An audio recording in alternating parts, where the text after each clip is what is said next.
Okay, so let's talk about something that I like to call the translation layer. The translation layer is the gap between what you say you do and what your ideal clients want to hear you say you can solve for them.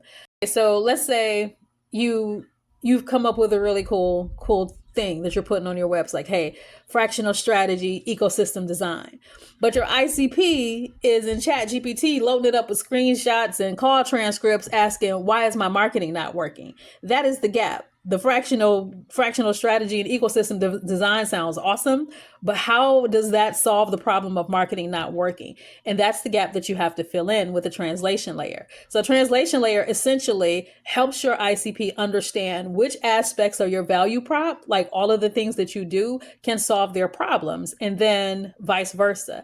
And then you are putting that in the language that your ICPs would use, right? You can usually extract this from calls, right? From calls or chats or whatever the case may be. So that is the gap you're feeling. So here's what the thing is with like messaging. A lot of times our messaging is our market differentiators.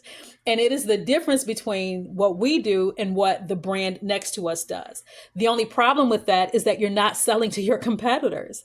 And so you have to be able to, yes, differentiate yourself in the market, because eventually your ideal client will get to the point where they're trying to choose between you and that other guy. But this only happens after they know who you are and are relatively certain that you can solve their problem.